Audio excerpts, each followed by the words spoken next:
Assalamu alaikum. This is my second lecture of DSP and it's about signals and systems.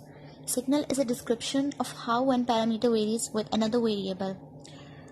For example, in an electronic circuit, the voltage or current varying over time is an example of signal.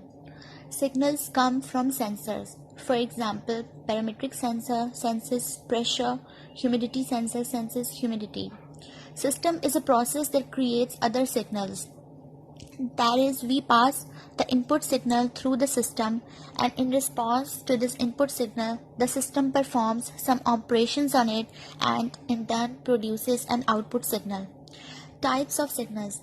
There are two types of signals: continuous signal, discrete signals, about which we have already discussed in the first lecture.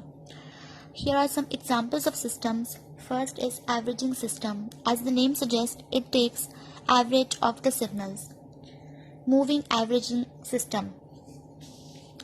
It moves or shifts the signal at different positions.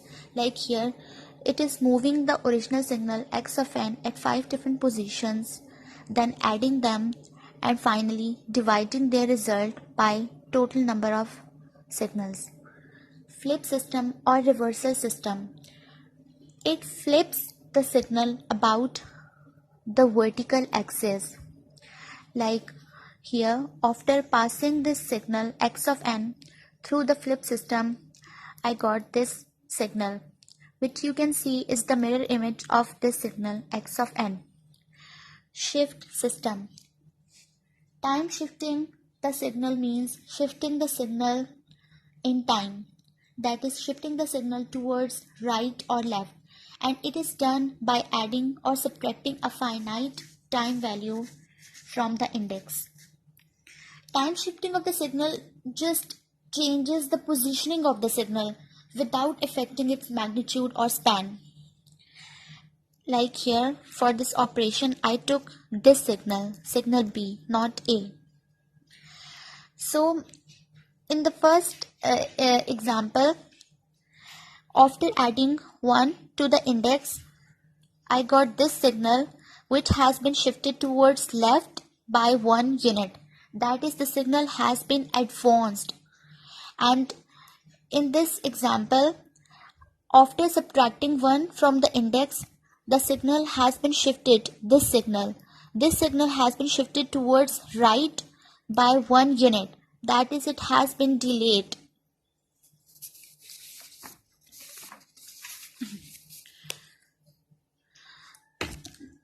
Now, index scaling. Index scaling means compression or expansion of the signal. Compression means an event happens faster. It has many advantages. Like after compression, the signal requires less bandwidth to transmit and less storage space, hence faster speed, that is less transmission time. But the disadvantage is loss of samples, loss of data. I have compressed this signal by a factor of 2. And expansion means an event happens slower, and I took the same signal for expansion which I took for compression and expanded it by a factor of 2. In this example, there are these 3 combined operations, that is flip, index scaling, compression, and time shifting, that is delay. So what would we solve first? In which order should we proceed? Well, it's FSS, that is flip, shift, and scale. That is, first you have to flip the signal x of n, then just shift the flipped signal z of n, and in the last step you have to scale the shifted signal w of n. So just keep in mind this order.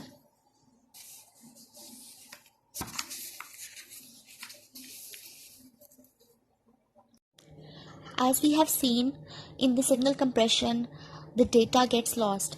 Like here, I have compressed this signal x of n by a factor of 3.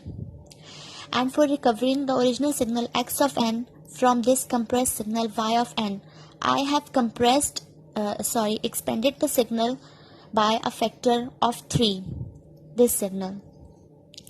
But by comparing x of n and z of n, you can see that these black samples are missing. That is, these samples have been lost. Now our objective is to apply a suitable technique to recover the missing samples.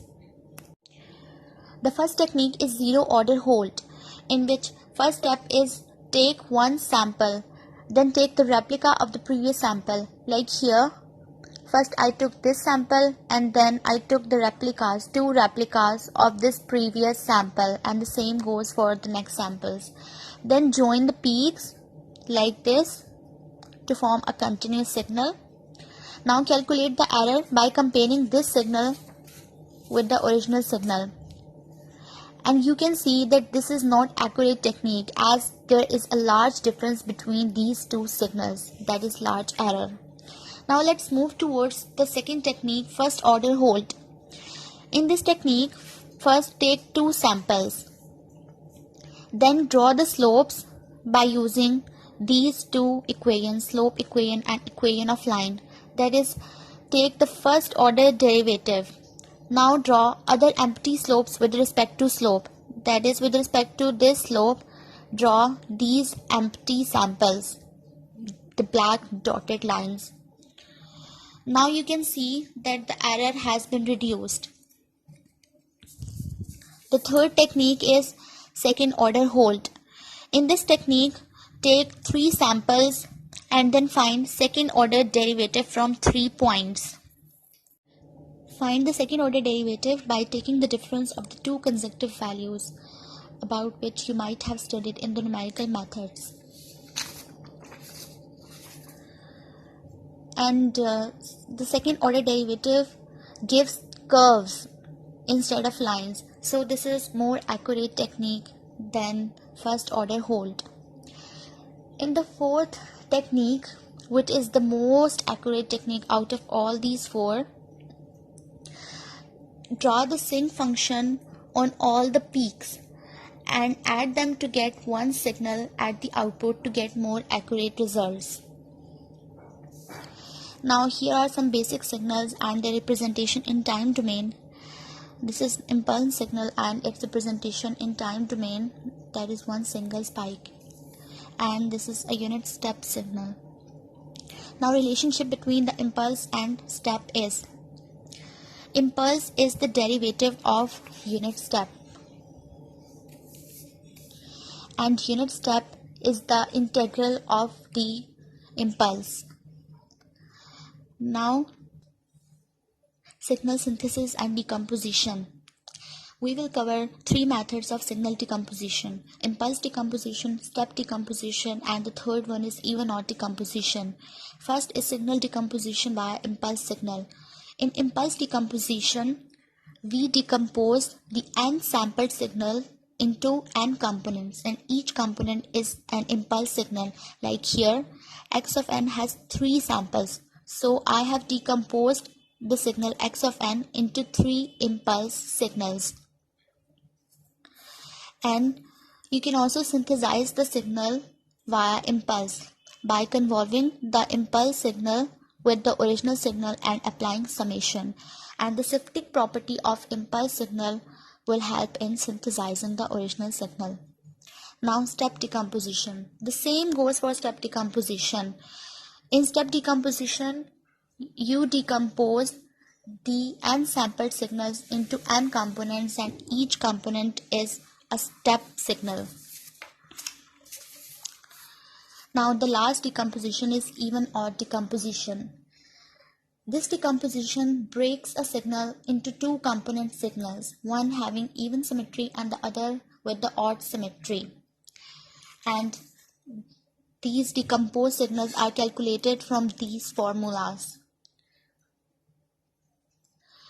In even symmetry, the signal is symmetrical about the origin, while in odd symmetry, that is this signal, the samples have equal magnitudes about the origin but are opposite in sign. So hopefully you have learned the types of systems, recovery of original signal from the compressed signal, and signal synthesis and decomposition.